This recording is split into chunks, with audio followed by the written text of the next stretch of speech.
Hi, it's me, Mrs. Stafford, and welcome again to our chapel. Today is our fourth installment of our theme this month. Do you remember the special word? Yes, you guessed it. Our special word is kindness. Yes, and what does kindness mean? If you said it means the quality or state of being friendly, generous, gentle, and considerate, then yes, you are absolutely right. And what treasure verse are we using to help us remind us to be kind? Wow, you're absolutely right. Once again, it's found in Luke 6:31. Do unto others as you would have them do unto you. Last week, I shared a book about a girl contemplating about what it means to be kind. But what if you were the person who people were not kind to? What if people ignored you or didn't even notice you were there? This story is about a boy who feels this way and how his kindness impacted himself and others.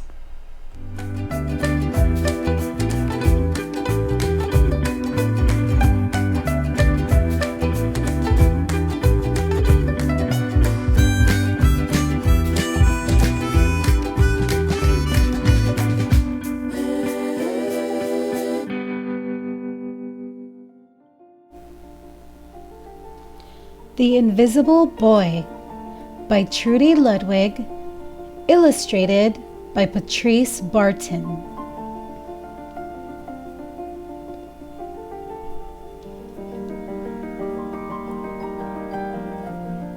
Can you see Brian, the invisible boy?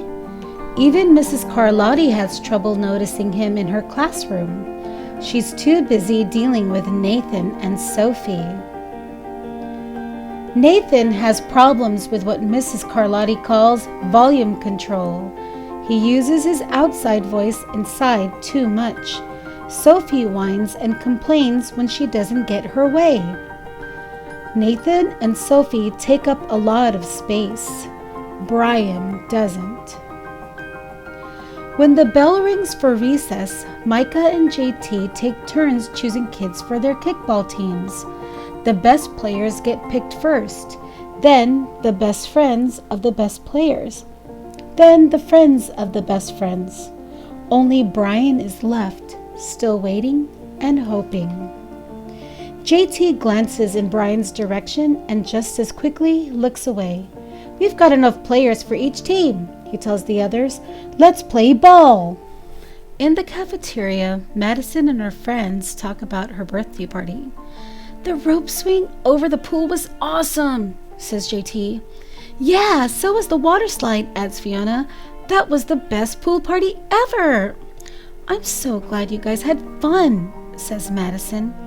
Everybody did except Brian. He wasn't invited. At choosing time, while the other kids play board games and read, Brian sits at his table doing what he loves to do best. He draws fire-breathing dragons scaling tall buildings. "Thank you for toasting my marshmallows." Space aliens locked in intergalactic battles. "I got you now." Greedy pirates digging for treasure. "Crackers? Arrgh!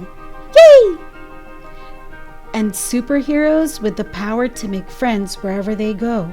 "Hi." "Hi, friend. Have a cookie." On Monday morning, Mrs. Carlotti introduces Justin, a new student, to the class. Brian smiles shyly at him. Some of the other kids sneak looks at Justin, trying to figure out if he's cool enough to be their friend. They haven't quite made up their minds yet. At lunchtime, Madison and JT watch Justin eat with chopsticks. "What's that?" asks Madison as she points at Justin's food. "It's bulgogi." "Bul what?" "Bulgogi. It's Korean barbecue beef. My grandma made it for me. It's really good. Do you want to try some?" "There's no way I'd eat boogergi." And the kids laughed. All of them, that is, except Brian. He sits there wondering which is worse, being laughed at or feeling invisible. The next day, when Justin goes to his cubby to put away his backpack, he notices a piece of paper with his name on it. Justin, I thought the bulgogi looked good. Brian. Yum. At morning recess, Brian finds a piece of chalk on the ground and starts drawing. You're Brian, right? Yeah. Thanks for the note. Hey, Justin, Emilio calls out from the tetherball court. You're up next. Sorry, I gotta go, says Justin. By the way, that's a really cool drawing, he adds before taking off. Back in class, Mrs. Carlotti asks the kids to team up in 2s or 3s for a special project. The kids scurry around the room to pair off. Brian heads toward Justin. I'm already with Justin, says Emilio. Find someone else.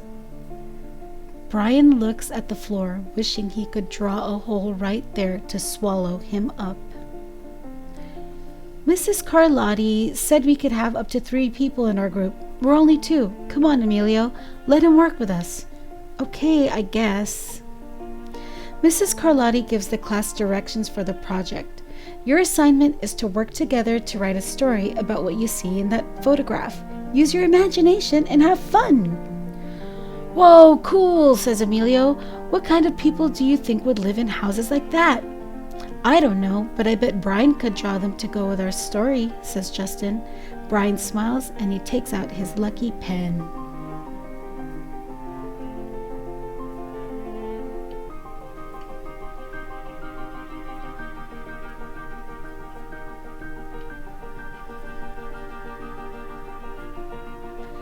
It's lunchtime again, Brian's least favorite part of the day. Another long 20 minutes of kids talking and laughing with everyone else but him. Brian, he hears someone shout. Hey, Brian, over here. Brian turns and sees Justin waving him over. Emilio nods at Brian as he makes room for him at the table. Cookie? Thanks. Maybe, just maybe, Brian's not so invisible after all.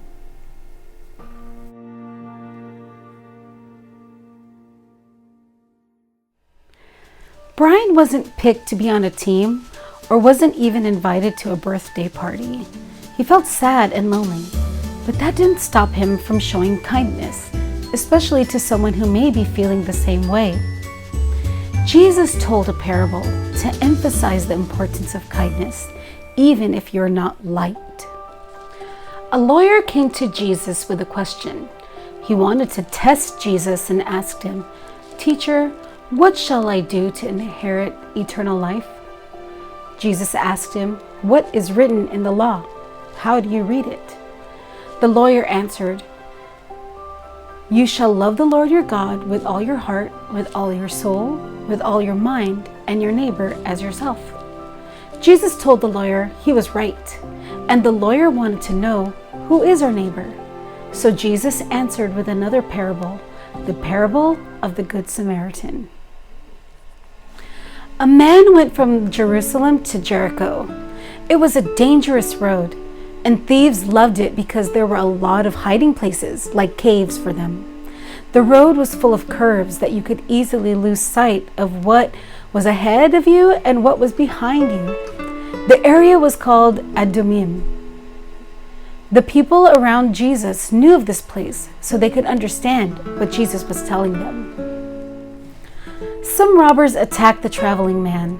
They took his clothes, hurt him, and left. He was barely alive. A priest walked by. During the time, a priest took care of the temple sacrifices. You'd think a priest would stop to help, but the priest went to the other side of the road and passed him by. Next, a Levite came by. A Levite's job was to help take care of the temple. When the Levite looked at the injured man, he passed by on the other side too. But then a Samaritan man was walking by and he saw the injured man. Jesus is telling this parable to a Jewish lawyer, and Jews and Samaritans did not like each other at all. So to expect the Samaritan to help the man would be extra hard. But the Samaritan had compassion for the hurt man. The Samaritan treated his wounds. He used wine to disinfect the cuts and oil to help ease the pain. The Samaritan put the injured man on his own animal, probably a donkey, and took him to an inn. The Samaritan took care of him. The next day, when the Samaritan was leaving, he took 2 denarii and gave them to the innkeeper. The Samaritan man told the innkeeper to take care of the man and said, "When I come again, I will repay you the rest." Jesus asked the lawyer who he thought was the neighbor, and the lawyer said, "The one who showed mercy." Remember, the lawyer didn't like Samaritans and couldn't even say the word Samaritan, but Jesus told him, "Go and do likewise."